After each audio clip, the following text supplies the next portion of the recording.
আসসালামু আলাইকুম, আশা করি আপনারা সকলেই ভালো আছেন। কিছুদিন আগে আমি একটা ভিডিও আপলোড দিয়েছিলাম যেখানে আমি আমার এই মুরগির বাচ্চাটাকে দেখেছিলাম যে এই মুরগির বাচ্চাটার ঘাড় বাঁকা হয়ে গেছে। তো আমরা অনেকে এটাকে আবার টাল রোগ বলে থাকি।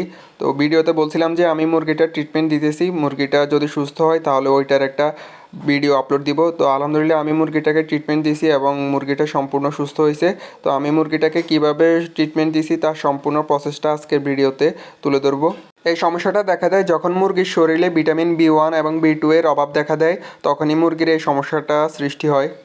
এখানে আমার সবগুলো মুরগি দেখতে একই রকম হওয়ার কারণে মুরগিটাকে আইডেন্টিফাই করাটা একটু কষ্টকর হইতেছে, যার কারণে এখন আমি মুরগিটাকে মার্কিং করে নিতেছি যাতে করে খুব সহজে আমি মুরগিটা আইডেন্টিফাই করতে পারি।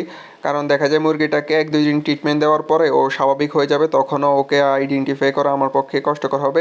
এখনও ওকে খুঁজে বের করতে একটু কষ্ট হয়, মার্কিং করে দিছি যাতে করে আমি খুব সহজে মুরগিটাকে ধরে নিতে পারি।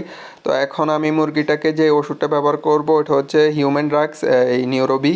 এই ওষুধটা আমার বাসায় ছিল। এর আগেও আমার কিছু মুরগি প্যারালাইজ হয়ে গেছিলো, ওই সময় মুরগিগুলোর জন্য আনা হয়েছিল, একটা ওষুধ রয়ে গেছে। এখন আমি একটা ইনসুলিনের সিরিজ নিয়ে নিছি। ইনসুলিনের সিরিজে 50 পয়েন্ট করে আমি নিয়ে নিতেছি। ওকে আমি দিনে একবার 50 পয়েন্ট করেই দিব, অর্থাৎ 1/2 ml করে। এখন আমি মুরগিটাকে ধরে নিলাম। ইঞ্জেকশন দেওয়ার ক্ষেত্রে অবশ্যই সতর্কতা অবলম্বন করতে হবে যাতে করে মুরগির হাড়ে সুইয়ের আঘাত না লাগে। যদি মুরগির হাড়ে সুইয়ের আঘাত লাগে ওই ক্ষেত্রে ওই জায়গাটাতে পচন ধরতে পারে। তো আমি যেহেতু এক হাতে ধরে আরেক হাতে ইঞ্জেকশন দিতেছি, একটু ভয়ই লাগতেছে, কারণ মুরগিটা যদি লাফালাফি করে এই ক্ষেত্রে সমস্যা হইতে পারে। তো আলহামদুলিল্লাহ সুন্দরভাবে মুরগিটাকে আজকে ইঞ্জেকশনটা দিয়ে দিলাম। এখন মুরগিটাকে খাঁচায় রেখে দিতেছি। আপনারা দেখতেই পারতেছেন মুরগিটা ঘাড় বাঁকা করে চারদিকে ঘুরতেছে। আজকে দ্বিতীয় দিন মুরগিটাকে ওষুধ দিব। তো আগের মতোই 50 পয়েন্ট ওষুধ আমি নিয়ে নিতেছি।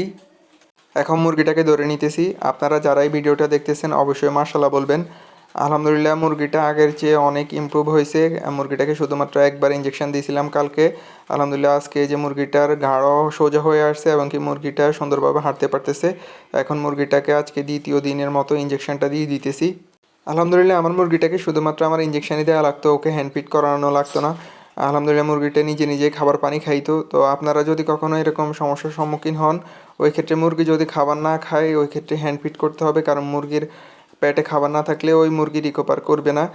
মুরগিটাকে আজকে দ্বিতীয় দিন ইঞ্জেকশন দিলাম। আলহামদুলিল্লাহ মুরগিটা আগের চেয়ে অনেক ইমপ্রুভ হয়েছে। আমি নিউরোবির পাশাপাশি মুরগিটাকে ক্যালসিয়ামের ওষুধ দিতেছি, ক্যালবোডি। এটা হচ্ছে 500 mgর একটা ওষুধ। এটাকে আমি 6 ভাগের 1 ভাগ হিসাব করে মুরগিটাকে খাওয়িয়ে দিতেছি। আজকে তৃতীয় দিন মুরগিটাকে ইঞ্জেকশন দিব। এখন মুরগিটাকে ধরে নিলাম, মুরগিটাকে নিচে ছেড়ে দেখাই। আলহামদুলিল্লাহ মুরগিটাকে 2 দিন ইঞ্জেকশন দেওয়ার পরেই মুরগিটা সম্পূর্ণ সুস্থ হয়ে গেছে।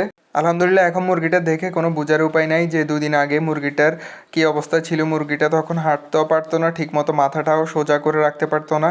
তো আলহামদুলিল্লাহ এখন মুরগিটা প্রায় সম্পূর্ণ সুস্থই হয়ে গেছে। তো মুরগিটার আমি যে মার্কিং করে রাখছিলাম ওই মার্কিংটা মোছাই গেছিলো। এখন মুরগিটাকে আবার নতুন করে মার্কিং করে দিতেছি, কারণ মুরগিটার এখন অ্যাক্টিভিটি ওই বাকি মুরগিগুলোর মতোই স্বাভাবিক হয়ে গেছে। এখন মুরগিটাকে আইডেন্টিফাই করা একটু কষ্টকর হইতেছে।